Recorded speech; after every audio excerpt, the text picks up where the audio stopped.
Yes, I know. I'm drinking my plastic straw. Don't worry. When I get done with this drink, I'm going to eat it. So no turtles will be harmed. So I'm Melissa.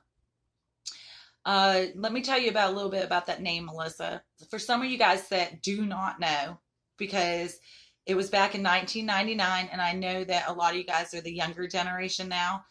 There was a virus called the Melissa virus. It attacked emails, and it cost the companies a lot of money, like $1.1 billion worth of money. And it was created by a guy named David L. Smith. I am so glad he dropped this little tidbit to the FBI that it was named after a stripper he met in Miami, Florida. Guess what? Over 20 years has passed, and there has been no stripper that's came forward, um, because I've kept it as my dirty secret all these years. That stripper was me. Hi, I'm Melissa. Truth's out of the bag now. So anyways, let me tell you a little bit of story, but I have to give you some like backstory first.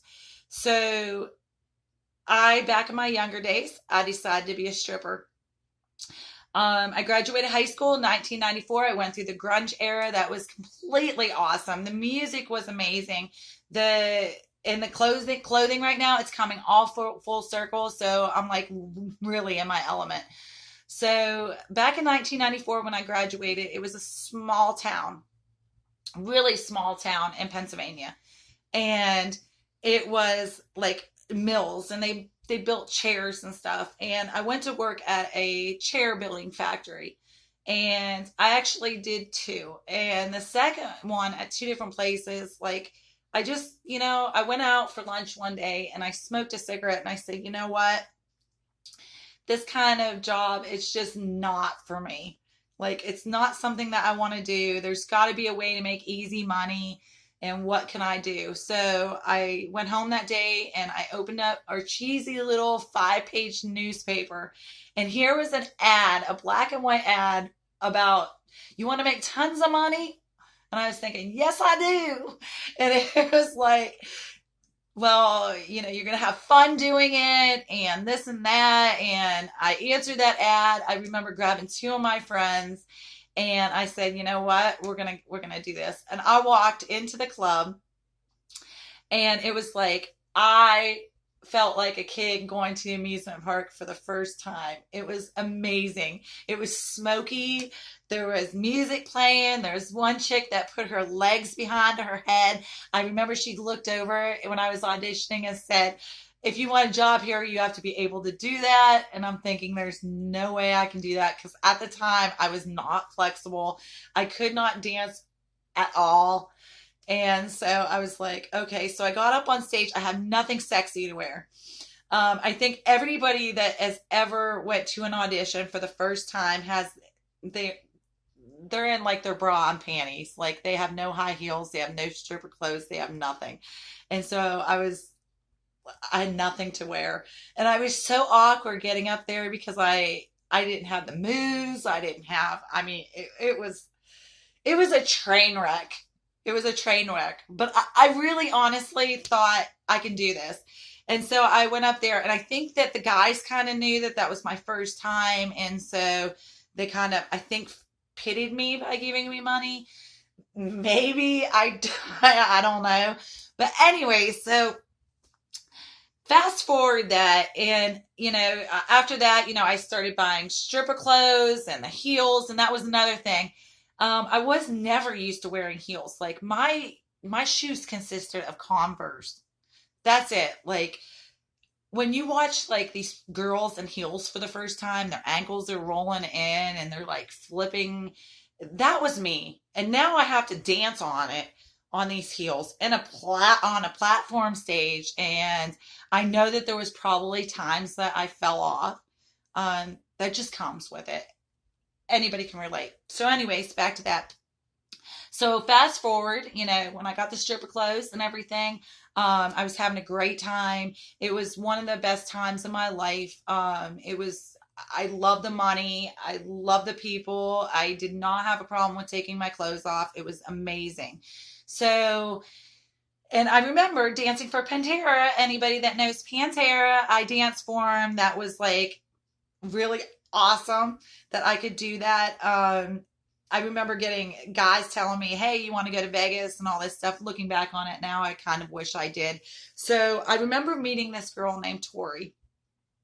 She was so cute. She was a blonde. She was young, and we hit it off really good. She was into Tupac. I was into Nine Inch Nails, Marilyn Manson. I don't know, opposites attract. And at the time, I was dating this guy, and his mom was my best friend. And so I remember we were talking about going to Florida. We answered an ad. We thought it would be amazing. These people were going to put us up in Florida. It was great money. And so I remember, saying, hey, let's go ahead and do this. So we made plans to do that. And my best friend, Deb, she had taken us to the airport. And so we got on the plane and flew down there, and we started at Pompano Beach.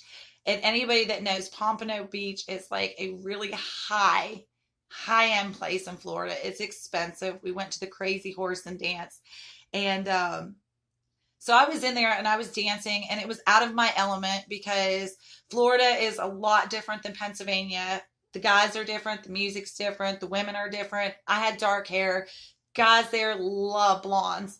And so it was like really different. She was making money. I wasn't making money. So I remember in the dressing room, the owners came in and they had said, are you Melissa? Da da da da da. Your mother has been looking for you. And I'm thinking at that point, how did, we didn't really have cell phones back then. I think we maybe had beepers. So I'm thinking, how in the world did my mom find me in Florida and pinpointed me at this club? And I said, yeah, I am. What does she want? And he said, you need to call her. So I called her, and she told me that my best friend that drove us to the airport, Deb, had passed away that night. So that was like a big, my world changed. My heart dropped. My world changed right then and there. And so I remember the house mom came and gave me this shot of Goldenschlager. I cannot drink this till this day.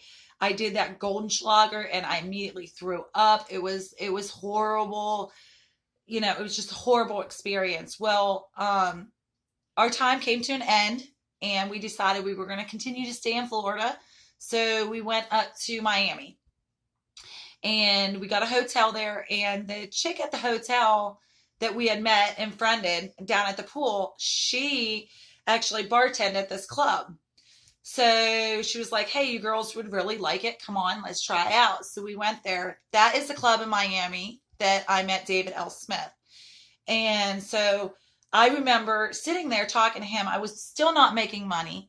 The guys just really, honestly, did not like brunettes. I thought that was just crazy, but they just didn't.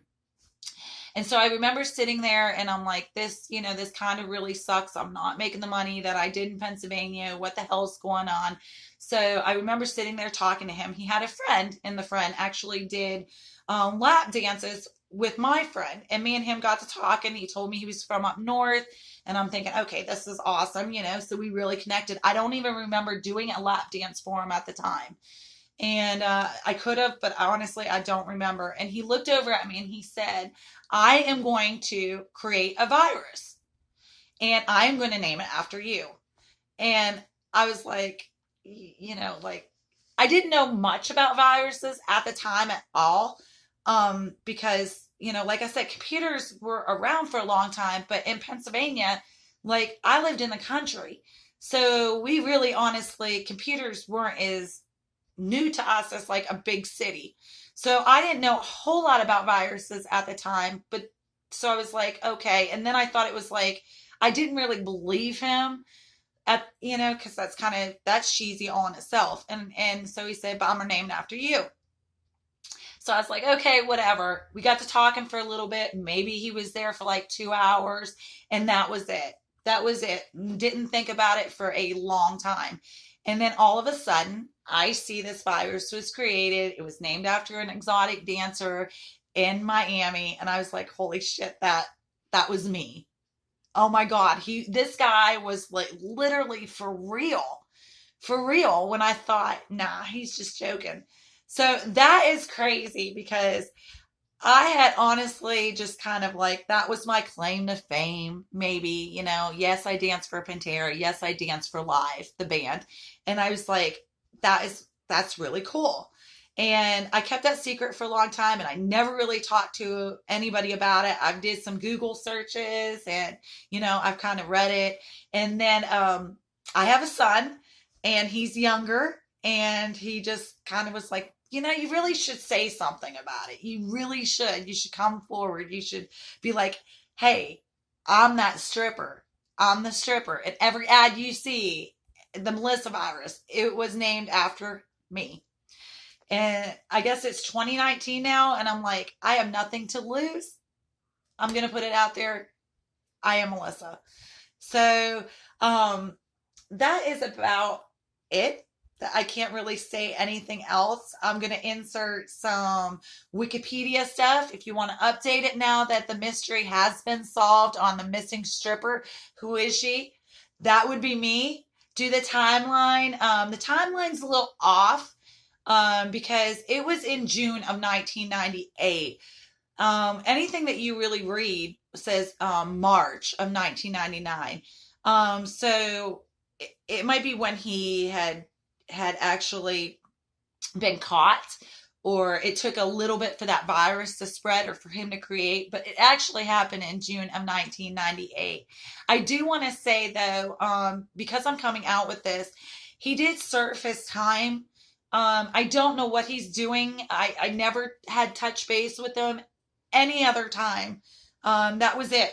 That literally that 2 hours was the only time I knew him at all. I really honestly didn't even know him, except for us just talking about it. So he might have a family now. I kind of hesitated to come out with this because I don't want to disrupt his family at all. I don't want him to have to go through this again. So, but I do want to have, the Scooby-Doo mystery solved from the, that would be me. The mystery is finally solved of the Melissa virus. I am going to probably continue I almost said viruses. That's kind of crazy. I'm going to continue some videos and just kind of elaborate on maybe some dancing that I did because I have a lot of great memories on it. I have a lot of good stories to tell. I kind of want to relate to dancers because I was one for many years, and I was one where it was a lot easier. It's honestly, it was a lot easier in my time to make a lot of money than it is now because I was not competing back in my time with the internet, Pornhub, anything like that. I was definitely not. It was just strictly strip clubs, and the dancers were the form of entertainment. So I don't know. I haven't really been in a strip club lately or around. So I don't really know how things work these days, but I can honestly say it's probably a little bit harder on the dancers. I had a lot of good memories. I think that dancing is awesome. It's a good way to express yourself. But I have more stories on that from Pennsylvania, North Carolina, different clubs. So just hit subscribe and stay tuned for the next video. And once again, when I'm done with this, I will eat this straw. If you want to see me eat this straw, maybe that will be good for another video. I don't know. It should be okay. So, hey, I'm Melissa. Nice to meet you. Bye.